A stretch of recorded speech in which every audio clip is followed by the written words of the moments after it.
All right, so with this, we're going to tutor and go over the packet on the reproductive system and looking at some of our OB meds. Remember, you will need these for next term in mother baby, so keep this with you.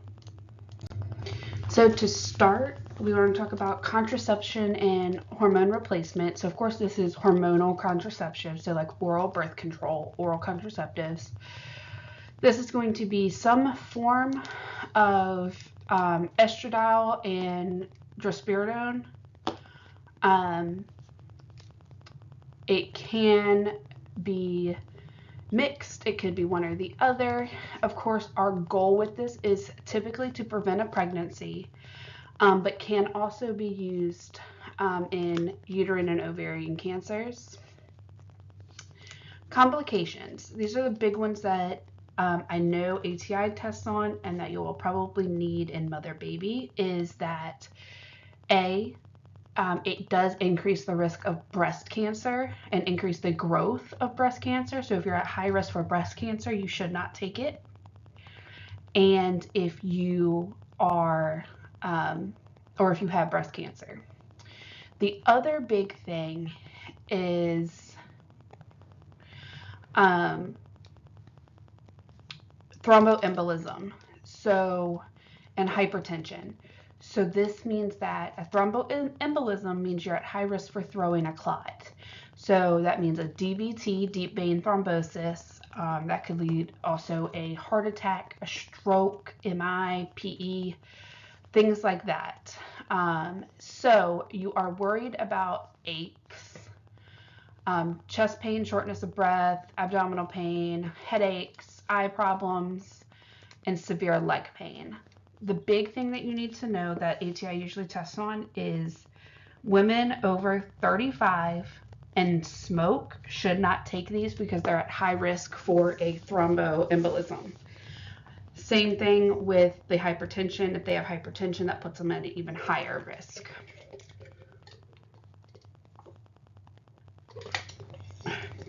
When you have our estrogen replacement or our hormone replacements, conjugated equine estrogen, estradiol, estrogen, and progesterone by itself.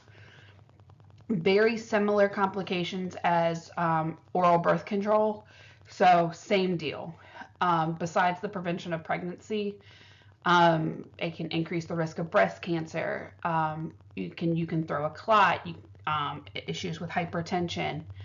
The only difference is its use. When we're using the hormone replacement therapy, it's usually used for menopause. So it's to prevent menopausal symptoms. But other than that, they're basically the same.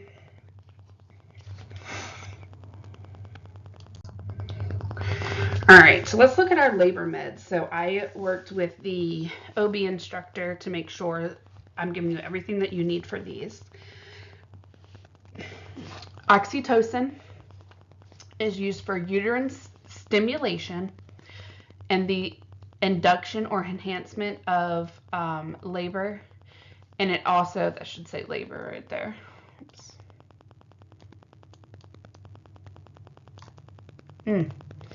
L-A-B. Yep, that was terrible. All right, labor. It's also used for postpartum hemorrhage because it's contracting the uterus. It'll stop some of that blood flow.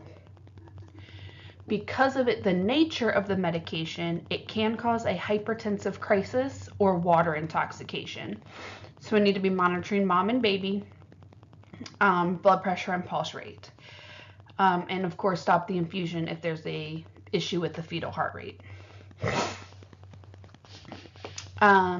Another hemorrhage medication is methergonavine. I said that right. It is used for the prevention and treatment of postpartum and post-abortion hemorrhage. So, of course, this goal is to push everything, help that uterus contract, and stop some of that bleeding. Again, this can really affect your blood pressures, your heart rate, and it can induce a seizure. Big things is checking that blood pressure before administration. That's going to be, I think, one of your big keys right here. Our synthetic prostaglandin. We already talked about one of these this semester already. Misoprostol, which we talked about as a mucosal protectant. We also, there's another one called dinoprostone. Same thing, different drug. It's the difference between Aleve and ibuprofen, essentially. Aleve and aspirin, Tylenol, something. So they can be used interchangeably. You can use one or the other. It doesn't really matter. It does promote cervical ripening and the induction of labor, but it also really helps for postpartum hemorrhage as well. Same concept. By ripening that cervix and getting it ready to contract can help stop that bleeding. If there are two forms, I did see a question about this in ATI. The gel, you want them to lay supine for 30 minutes. If it's an insert, you want them to lay supine for 2 hours. But if they're getting this medication, they're bad off as far as hemorrhaging goes, so we're not getting up and walking anywhere. Okay. All right, so let's talk about some baby meds, some preterm meds. So the first medication is a beta-2 agonist. We've already talked about this in a sense. It is a beta-2 agonist, which is just like your albuterol. But for this, terbutaline is used for preterm labor inhibition. So basically, it's to stop the body from going into labor, to try to prevent mom from going into labor. But just like with our beta-2 agonists, like our albuterol, our complications include respiratory problems and cardiac problems. So it's the same thing. Okay. Glucocorticoids. So we've talked about these 100 times. This one is, we're using it for a little different reason than we're used to talking about. This is used, we give it to mom at the point where terbutaline's not working anymore. We can't get, baby is coming. There's nothing else we can do. Baby is coming and baby is early. So what we're going to do is we're going to pump mom full of betamethasone, and it's going to help the baby in these last few little bits while we keep them baking. It's going to increase the production of lung surfactant and help accelerate the lung growth and maturity in the fetus. Issues with this are very similar to our glucocorticoids: pulmonary edema, hyperglycemia, and hypertension. We don't really have the long-term effects that we usually see with glucocorticoids, simply because the mom's not getting this for long-term. It's very short-lived, and it's just to help that baby grow those lungs. And last but not least, we have magnesium sulfate. You can give magnesium for a lot of different things, but one of the big things that you're going to see it for in OB is to treat preeclampsia and prevent eclampsia, which does come with seizure activity. So the goal is to prevent the seizure activity. Now, normal things that happen with this drug, you get kind of sleepy, respiratory rate's going to go down a little bit, but we shouldn't be plummeting. You know that you're in magnesium toxicity when you start getting those deep tendon reflex diminishing, decreased level of consciousness, things like that. And if we have that going on, our big thing is your antidote, which is calcium gluconate. Okay.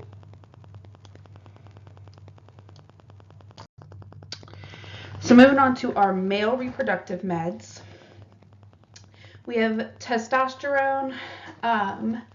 which can be used for hypogonadism, delayed puberty in boys, and postmenopausal breast cancer.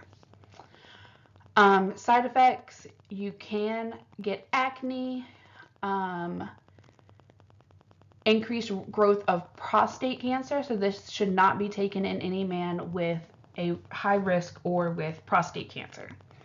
It can cause edema and weight gain. It is very liver toxic, so gotta be careful with the liver. And in children, it can cause premature epithelial plate closure. So what does that mean? So you have an epithelial plate in your when you're growing that helps let you grow. It can close that.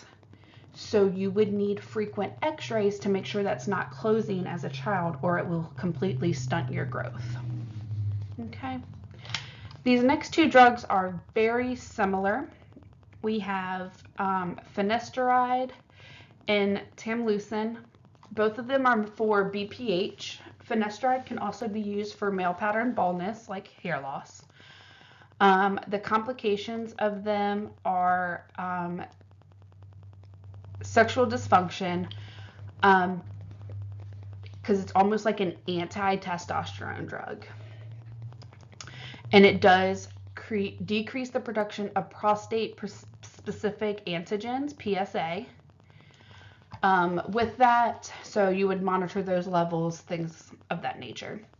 With finasteride, your big thing is that this is going to typically be a lifelong therapy, and women, especially of childbearing age, should not handle this medication, especially if crushed.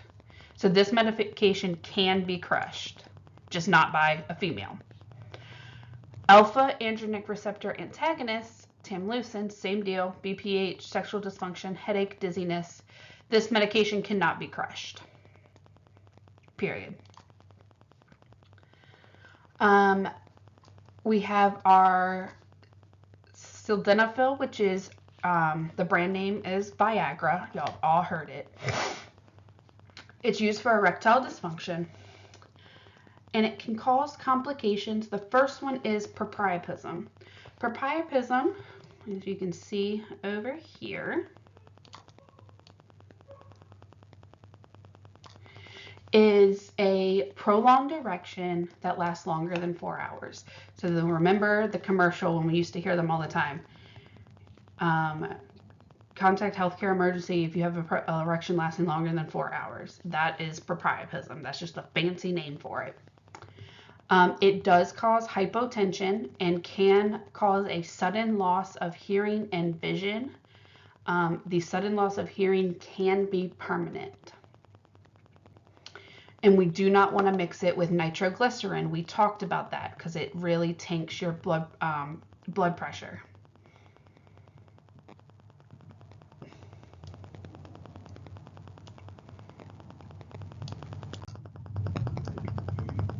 Just some fun pictures.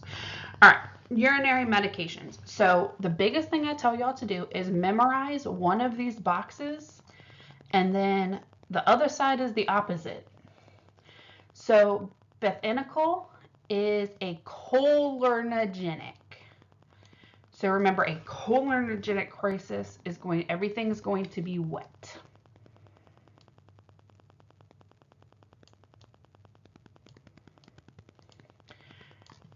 The goal is to treat urinary retention, so it's going to stimulate the receptors of the GU tract and increase bladder pressure and cause excretion of urine. So of course, if we're doing this, we can get bradycardia, excessive gastric acid, salivation, diarrhea, fecal incontinence, bronchoconstriction, dizziness, fainting. So this is your cholinergic crisis. Whereas over here, our oxybutynin, we have our anticholinergics, and everything over here is dry. So this is going to treat overactive bladder or neurogenic bladder. I have also given this to kiddos to help with nocturnal enuresis, nighttime bedwetting. So just think it prevents you from peeing. It stops you from peeing. So the complications are going to be our anti-chlorogenic effects.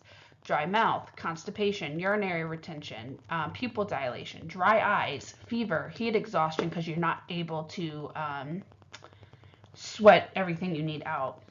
You're not going to be able to, your body's not going to be able to fluctuate fluids like it's supposed to. And that is it for our reproductive meds.